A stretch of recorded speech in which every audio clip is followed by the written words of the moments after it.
Hey everybody, welcome to NoDQ&A video here on NoDQ.com. I am the owner of NoDQ, Aaron Rift, here to talk about wrestling and answer some of your questions, so let's get right down into it.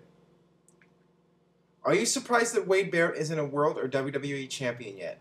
To me it seems odd that because he does have great mic skills and in-ring skills. I thought when he lost the IC title he was going to become the champ in a few weeks' time.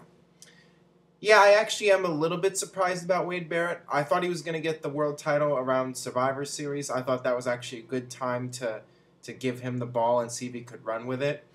But WWE had different plans, and Wade Barrett kind of fell into that mid-card position, and he's been on SmackDown and just been floundering ever since. I do think it's possible that he's definitely been improving, and of all the NXT / Nexus guys, I think he was probably the best one and still is. And we'll just have to wait and see what happens with him. But I think it's a 50-50 shot. Maybe someday he'll get to that next level and work his way up. He's still got time. Hey Aaron, why did WWE do the whole dumb Undertaker versus Great Khali feud? It made the Undertaker, in all caps, look really bad and weak. Taker should have won at Judgment Day.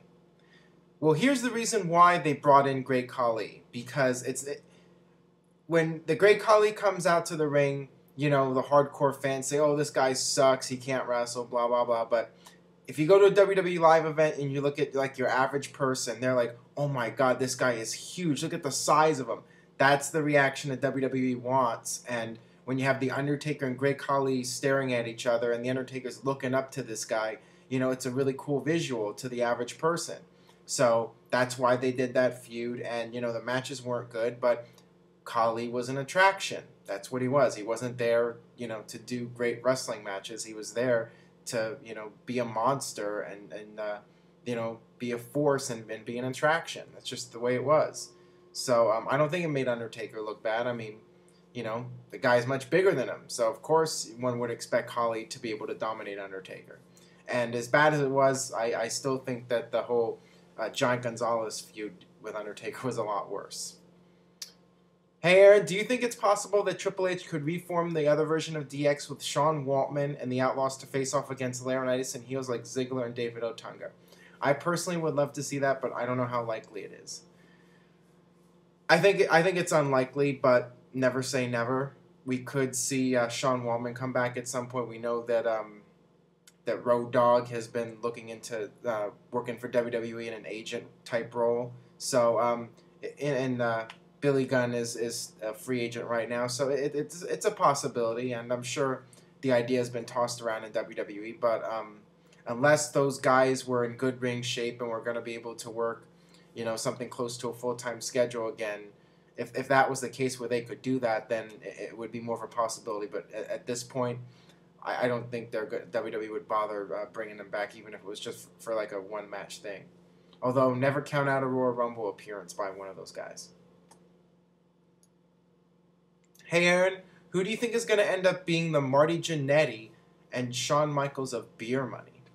This is a pretty interesting question. Can I say that both guys are going to end up like Marty Jannetty, or will I get in trouble for that?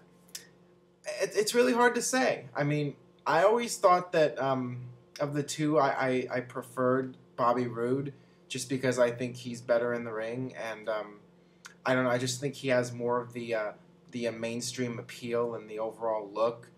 With James Storm, I think he's very narrow in terms of his drawing ability. I'm not sure that outside of the redneck population that people are really going to get into his character, and it's very much like a watered down Steve Austin in a way, with the beer drinking and watching football, and I don't know. I'm just not a really big fan of that cowboy gimmick, but I don't know how much mainstream appeal it has, but I don't know. I mean, time will tell. It's really hard to say. I mean, I think they're both at an equal level right now, and there's no way to really know for sure where things are going to go. And with Marty Jannetty, part of it was his personal problems. So if Marty Jannetty was healthier and kept his act together, maybe he would have been able to be as great as Shawn Michaels. Hey Aaron, just wondering, what was your favorite WWE music CD out of all them released? My top 3 would be Anthology, Forcible Entry, and Aggression. I liked, the Attitude Era ones. I liked Volume 2, Volume 3, Volume 4. Um, Although I do like the original, it was released as an album, but the original wrestling album from 1985 with, Roddy Piper and Nikolai Volkov and Junkyard Dog, and I really enjoyed that CD a lot. And also the 1993 WrestleMania album, just the really cheesy rap songs with Macho Man and Bret Hart's corny love song. Yeah, those are my favorite ones. Hey Aaron, is there any legitimate heat between Vince McMahon and Jeff Jarrett? I remember after WWE bought WCW, one of the first things that Vince did was fire Jeff on TV. Well, yeah, I mean, there's definitely heat on Vince McMahon's end, I'm sure, going back to when Jeff Jarrett left the company. 1999, he was the Intercontinental Champion, and he held up the WWE for money. He said he wasn't going to drop the title unless they gave him this bonus or whatever. So, WWE had to pay Jarrett that money to get the title off of him, and because Jarrett's contract was expiring. So Jarrett kind of pulled that stunt on WWE, and I guess Vince McMahon never really forgave him for it, and especially since Jarrett's now forming his new company to rival Vince. So yeah, I can imagine Vince isn't too thrilled with Jeff Jarrett. Not on his Christmas list. At No Way Out 2006, Kurt Angle defeated the World Heavyweight Champion against the returning Undertaker.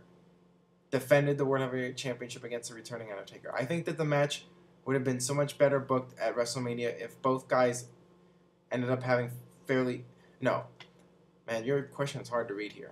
I think that the match would have been better booked at WrestleMania as both guys ended up having fairly poor matches at WrestleMania that year.